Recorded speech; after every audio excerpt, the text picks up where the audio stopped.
I want to start by addressing the devastation from the tragic flash floods in Texas.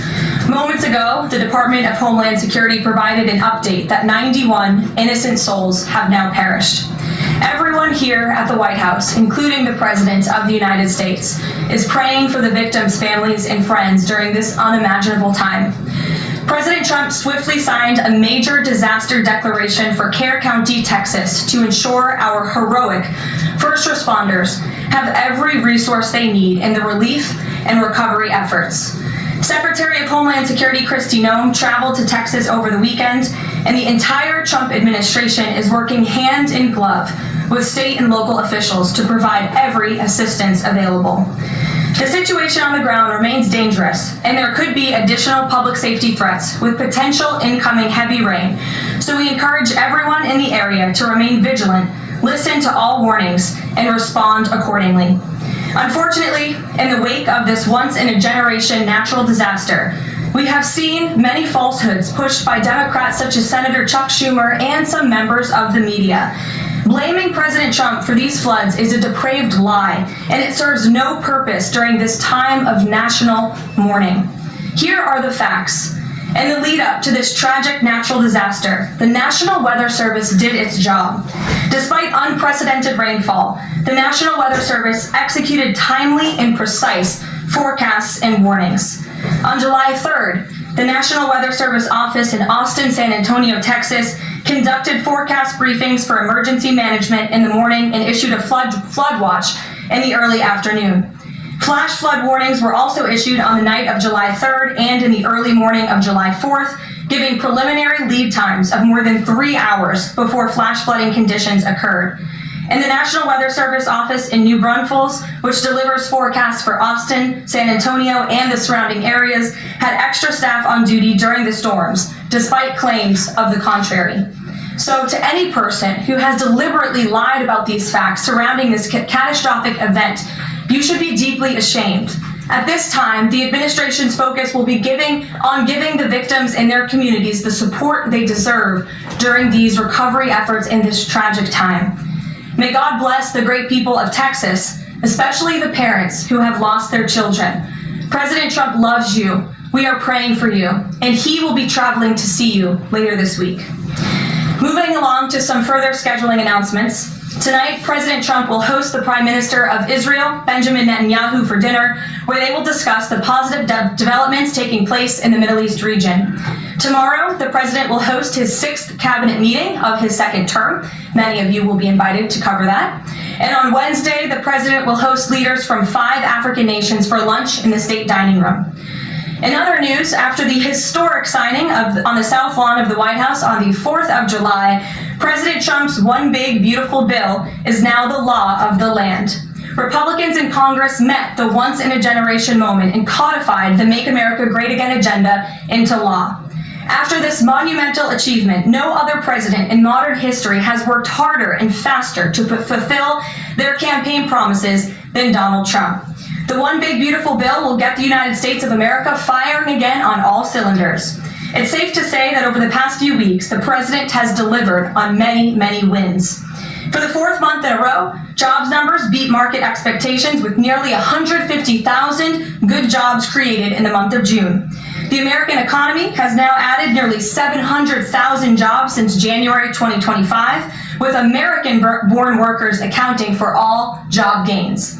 President Trump drove illegal border crossings to another historic low in the month of June, and Border Patrol once again released 0 illegal aliens into our country. The Supreme Court stopped activist judges from imposing nationwide injunctions and cleared the way for President Trump to carry out his popular and common sense agenda. The University of Pennsylvania agreed to all of the Trump administration's demands and will now keep men out of women's sports. President Trump secured his trade deal with Vietnam, giving the United States total access to their markets. Because of President Trump's unleashing American energy dominance, gas prices are at 4-year lows. And when adjusted for inflation, gas prices are near the lowest levels we've seen in the last 20 years. NATO members agreed to raise defense spending to 5% of GDP, a foreign policy feat long thought impossible until President Trump made it happen.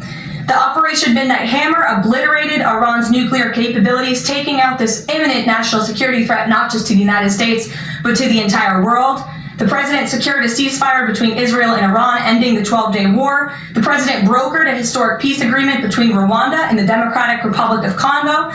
Pakistan nominated President Trump for the Nobel Peace Prize in recognition of his decisive diplomatic intervention to prevent a nuclear war between India and Pakistan. Blue-collar wage growth has seen its largest increase in nearly 60 years, and President Trump has defeated Joe Biden's inflation crisis with core inflation at the lowest level since March of 2021.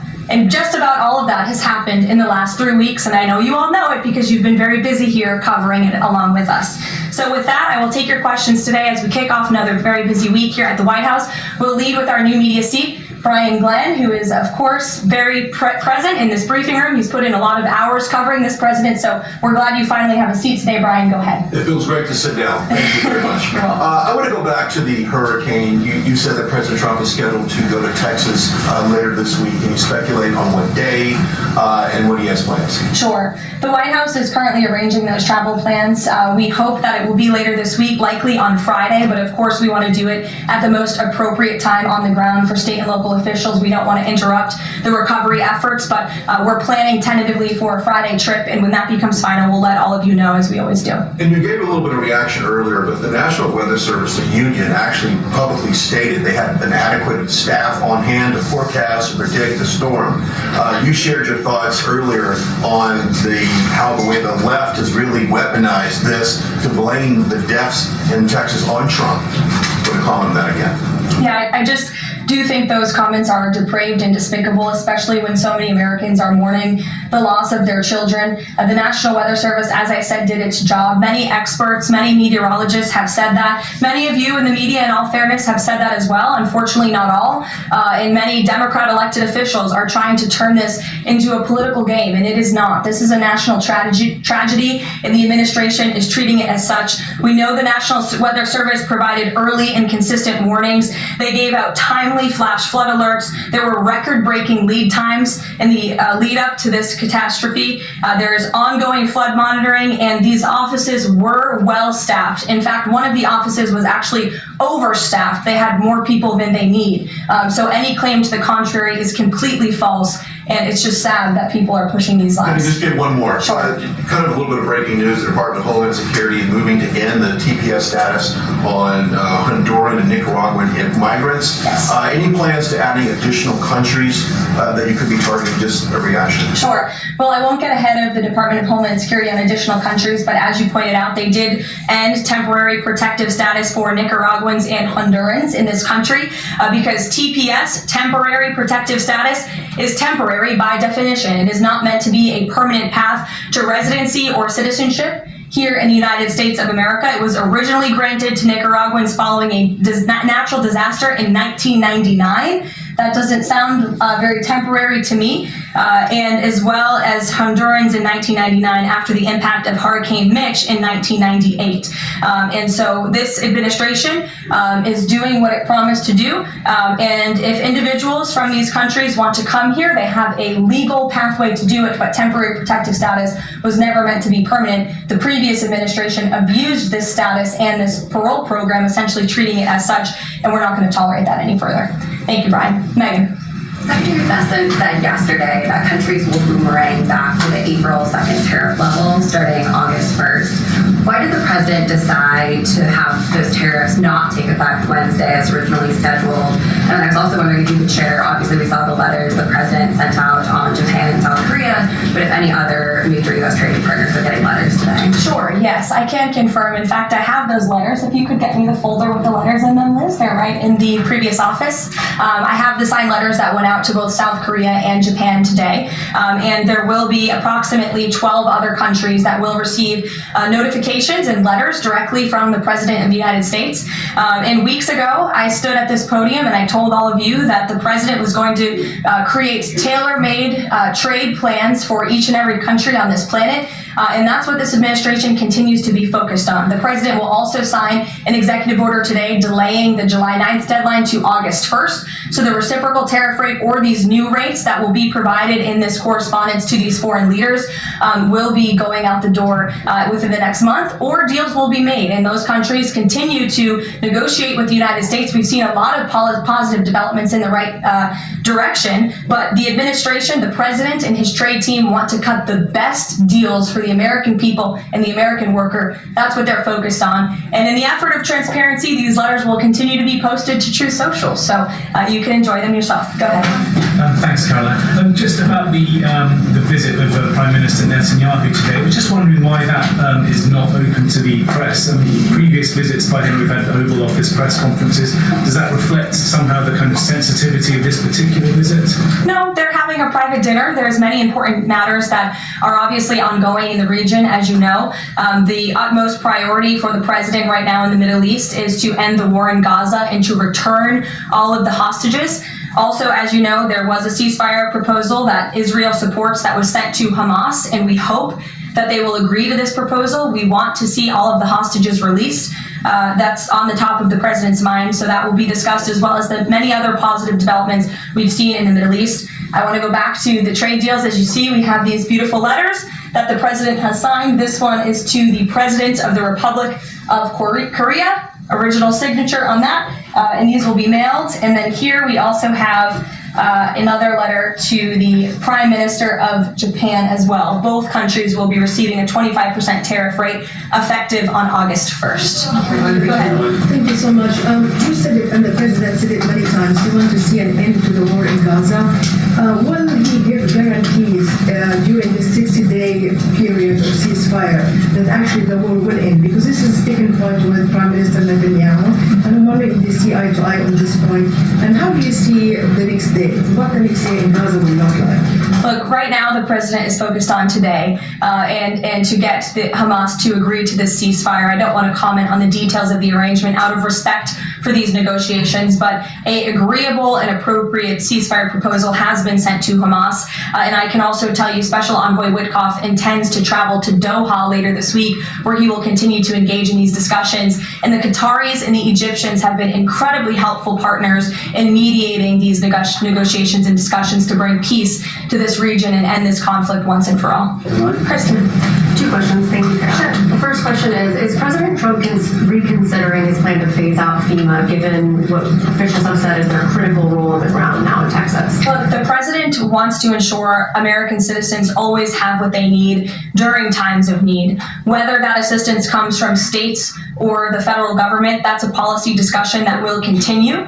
And the president has always said he wants states to do as much as they can, if not more. And in the case of Texas, the state and local officials are doing a tremendous job. And I know the president, Secretary Noem, and the federal government are very proud to be working with them. And the president has promised to give Texas the assistance that they need during this tragic time. Just want to follow on cuts overall. Over the weekend, President Trump said that Elon Musk was a train wreck. Are there, given this current viewpoint, are there concerns within the White House or from the president himself over the cuts that happened under Musk while he was advising DOGE, including the National Weather Service? I think I've already addressed that, Kristen, and what I can tell you is that these offices were fully staffed. The San Angelo office was fully staffed with 12 forecast meteorologists. There were no vacancies. The San Antonio office was operating with 11 forecasters, and as Brian said, the union themselves said that there was adequate staffing. So I think those words speak for themselves, and the numbers speak for themselves. This was a once-in-a-century flash flood, a tragic natural disaster, and the administration is doing all that we can on the ground to help these families during this time of need. Jeff. Thanks very much, Caroline. Just following up on Kristen's question, is it still the president's plan to phase FEMA out by the end of this year? I just answered Kristen's question for you. One more, hold on, one more. I'll give it to you. Go ahead. The follow-up on trade as well. 12 more letters coming, you said. Can you give us a sense of which countries those are? I'll let the president reveal those in very due time. Keep your eyes on Truth Social. Michael, after that. Thank you, Caroline. An armed shooter today was shot in Callan, Texas, after opening fire on Border Patrol agents. Comes just days after Democratic Congresswoman Maria Jayapal recently said she gets, quote, inspired when activists obstruct ICE. Does the White House expect Democrats to tone down their rhetoric in light of what we saw today in Kansas? We certainly call on Democrats to tone down their rhetoric against ICE and Border Patrol agents who, again, are everyday men and women. I would encourage AOC and other Democrats to actually meet with the United States Border Patrol. These are honorable Americans who are just simply trying to do their job to enforce the law. They go home to their families every night, just like we all do, and they deserve respect and dignity for trying to enforce our nation's immigration laws and to remove public safety threats from our communities. The White House is aware of the shooting that took place today in Texas, and we are working with the appropriate federal agencies to get to the bottom of what happened. Caroline, the DOJ and FBI have now concluded there was no Jeffrey Epstein client list. What do you tell MAGA supporters who say they want anyone involved in Jeffrey Epstein's alleged crimes to be held accountable? This administration wants anyone who has ever committed a crime to be held accountable, and I would argue this administration has done more to lock up bad guys than certainly the previous administration. And the Trump administration is committed to truth and to transparency. That's why the Attorney General and the FBI Director pledged at the President's direction to do an exhaustive review of all of the files related to Jeffrey Epstein's crimes and his death. And they put out a memo in conclusion of that review. There was material they did not release because, frankly, it was incredibly graphic and it contained child pornography, which is not something that's appropriate for public consumption. But they committed to an exhaustive investigation. That's what they did, and they provided the results of that. That's transparency. Follow up on that, Sure. Caroline. Okay, so the FBI looks at the circumstances surrounding the death of Jeffrey Epstein. According to the report, this systematic review revealed no incriminating client list. So what happened to the Epstein client list that the Attorney General said she had on her desk? Well, I think if you go back and look at what the Attorney General said in that interview, which was on your network, on Fox I've News. got the quote. Go ahead. John Roberts said, DOJ may be releasing the list of Jeffrey Epstein's clients. Will that really happen? And she said, it's sitting on my desk right now to review. Yes, she was saying the entirety of all of the paperwork, all of the paper in relation to Jeffrey Epstein's crimes. That's what the Attorney General was referring to, and I'll let her speak for that. But again, when it comes to the FBI and the Department of Justice, they are more than committed to ensuring that bad people are put behind bars. They have an operation going on right now called Summer Heat, which has our murder rate trending in the lowest direction in United States history. Their emphasis on violent crime and locking up violent criminals has led to the arrest of 14,000 violent criminals. That's a 62% increase from the same time period last year. So this Attorney General and the FBI Director are committed to putting bad people behind bars where they belong. They promised an exhaustive review. That's what they did. For any further details, I would refer you to the Department of Justice. Thanks, Caroline. With Prime Minister Netanyahu visiting the White House today, yesterday the president said that he was working on a more permanent deal with Iran, but several days ago he didn't think one was necessary. What changed? Well, when you asked me about this, or when you all asked me about this several weeks ago, I said the president thought maybe an Iran deal was not necessary, but of course the president is always interested in peace and diplomacy. That remains true, and the administration continues to be in contact, both directly and indirectly, with the Iranians on a deal. And then on tariffs, you're now delaying the deadline from July 9th to August 1st. Is that an acknowledgement that perhaps the administration found it more difficult to negotiate these trade deals, or whatever happened to 90 deals in 90 days? No, it's an acknowledgement that this administration is doing what's best for the American worker, and we want the best deals possible for our workers, for our manufacturing base, for our middle class, and they are doing this deliberately and appropriately on behalf of our country's interests. Josh. A couple more on the tariffs. You said about 12 more letters. There were about 55 or so countries, including the EU, as a bloc, that were facing this tariff increase. All of those, Judge Denny, correct, are now deferred to August 1st, right? Correct. And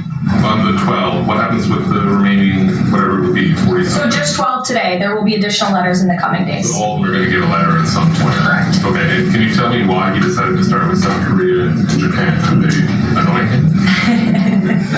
It's the president's prerogative, and those are the countries he chose. And on the sectoral tariffs, I understand that these continue to be separate tracks. So waiting on assumption. That's right. Is there any timing update on when he's going to move on from semiconductor tariffs, other things that are still in offer? I don't have a timing update, but for where they are in the process, I would defer you to the Department of Commerce. Should we expect deals finally? It's talking about this Vietnam deal. Are you close on any other countries? The president and the administration, yes, we are close. But again, the president wants to ensure these are the best deals possible. And I would add just one more thing on trade and tariffs to wrap it up.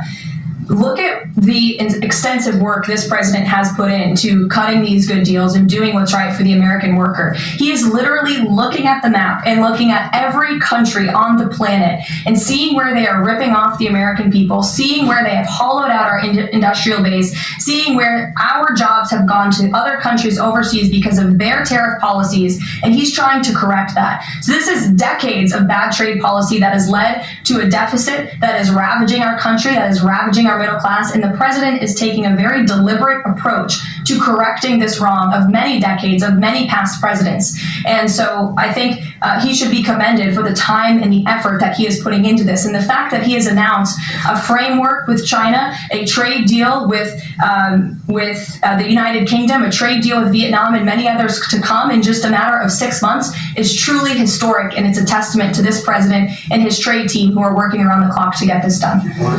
Sure. Thank you so much, Karoline. Two questions on Iran. What's the permanent deal with Iran looks like for the president, and what issues related to Iran should it cover? And secondly, has the president seen the interview with Iranian president, which he says that the United States president, Mr. Trump, is capable enough to guide the regions toward a peace and brighter future, and put Israel in its place, or it gets more into conflict? Has the president seen these comments, and what's his reaction to these comments? I'm not sure if he's seen those comments, but certainly I think it's true that the president is the right man for the job to move this region into the direction of peace and stability for the future. That's what he and his national security team are working on every day, and we've already seen historic achievements in that direction. Follow-up? Go ahead. In the back. Kelly, go ahead. Great. Sure. And then in front of you. A couple questions for you. First, y'all need name tag signs. First question on the flooding in Texas. I know there has been some concern about the timing of the alerts, knowing that they did go out, but the warnings coming out in the wee hours, so while many people were likely sleeping. Can you share just details what you know about why those warnings were sent while people were likely sleeping, and then what the administration is doing to ensure that these alerts come out sooner? Well, the alerts imminently were sent out before the flood when people were sleeping because the flood hit in the very early hours of the morning. So people were sleeping in the middle of the night when this flood came. That was an act of God. It's not the administration's fault that the flood hit when it did. But there were early and consistent warnings. And again, the National Weather Service did its job. On July 2nd, there were initial notices of potential weather and flooding risks were issued. On July 3rd, escalating warnings throughout the day with a flood watch issued at 1:18 p.m. And then later at 6:10 p.m. on July 3rd, the Weather Prediction Center warned of excessive rainfall and a high likelihood of flash flooding.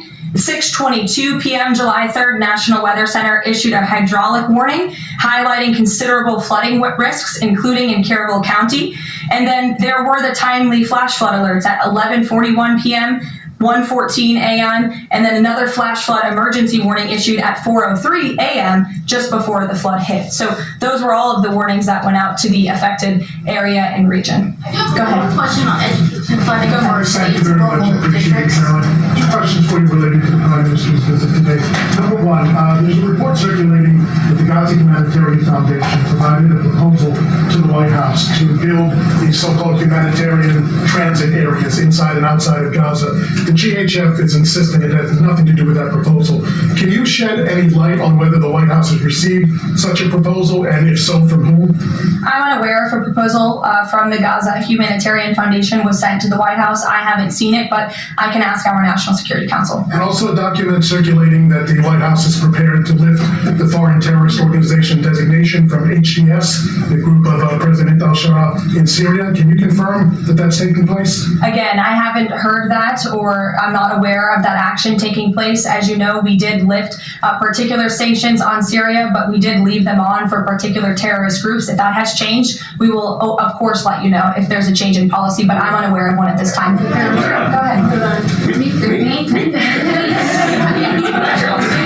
Thank you. You go too, since you're so eager. Ahead of the president's meeting with Prime Minister Netanyahu today, is there a scenario where Israel has made it clear that they will not bring an end to this war until Hamas is decimated?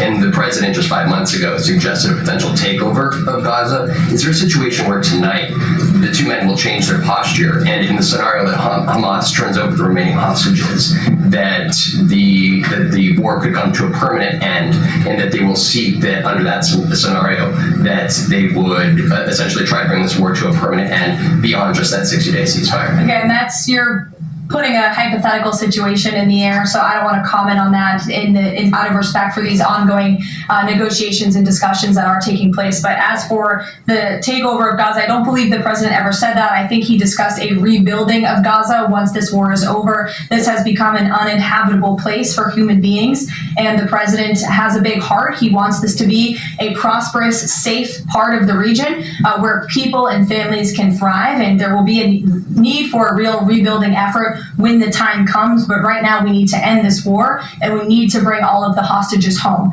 The president is adamant about that. Look, again, I will let the president speak for himself later if he decides to comment on the details of the agreement, but out of respect for the discussions, I won't do that from the podium. Go ahead. So Congressman Lawler and Gottheimer have introduced a bill in Congress, the Bunker Buster Act, that would allow the United States to sell B-2 bombers and bunker buster bombs to Israel.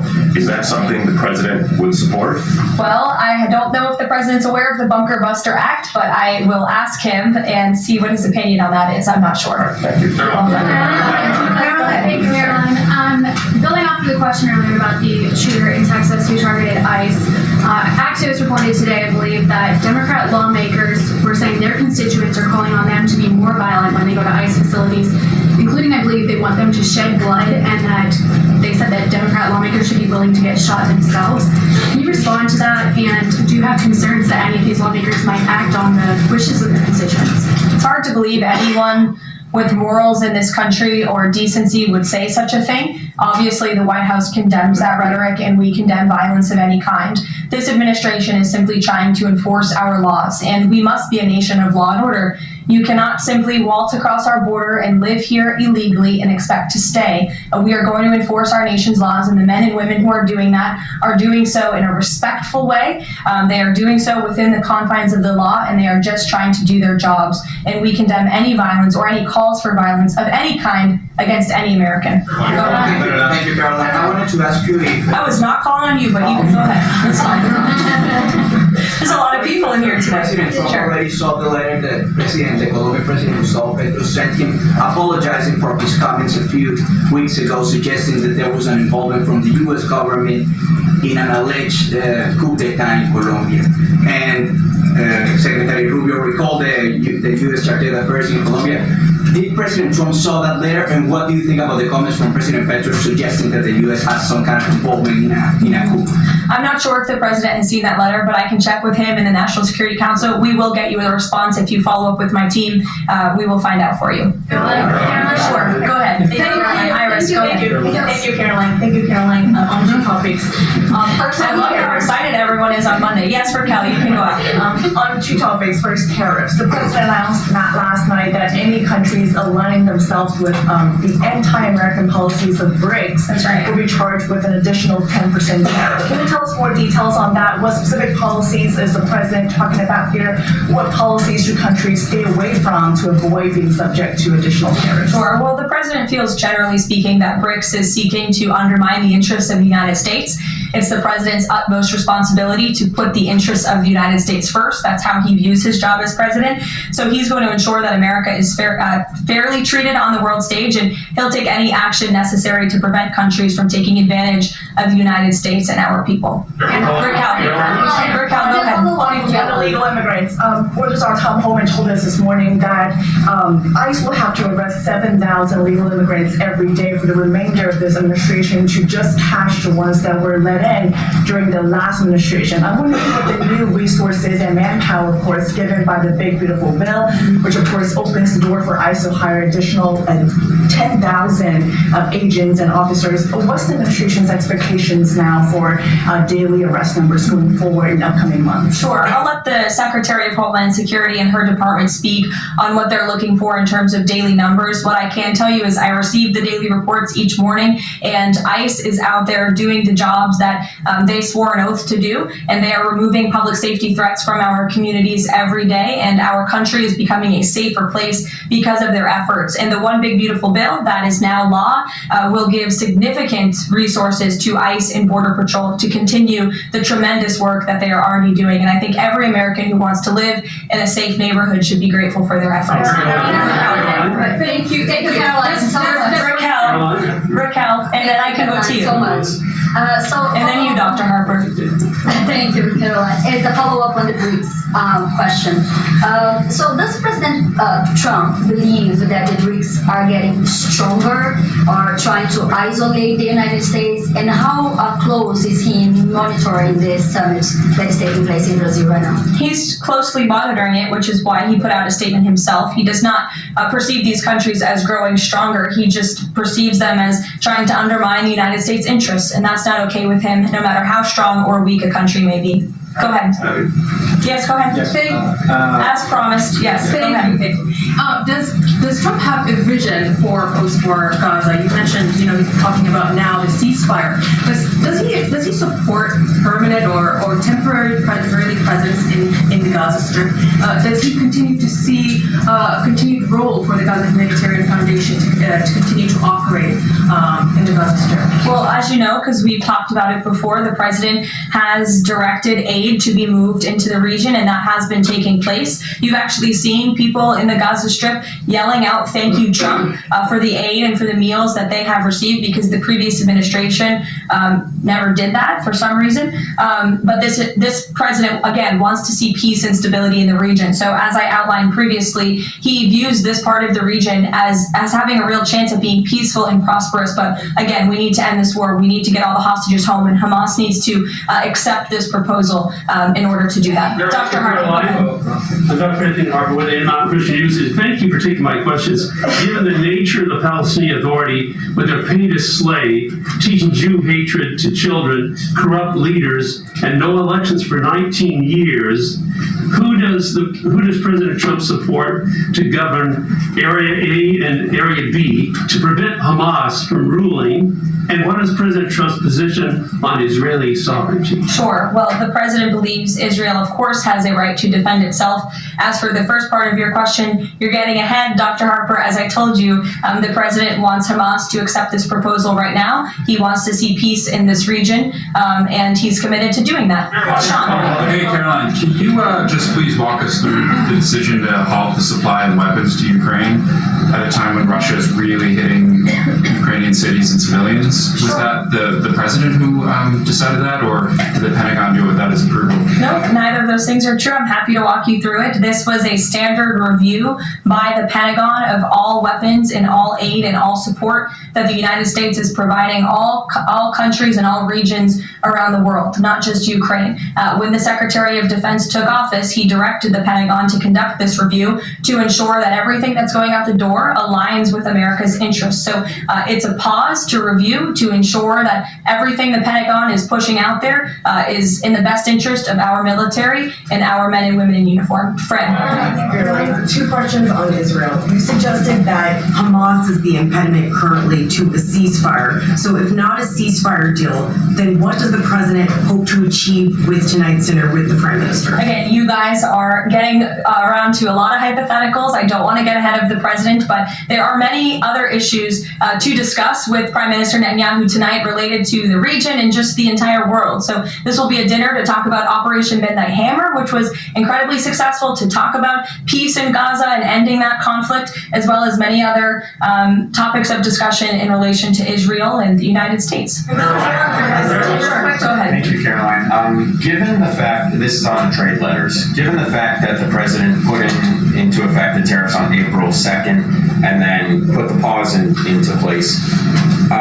Is the president at all concerned that these countries that are receiving the letters won't take them seriously because the deadline seems to have shifted already and may shift again?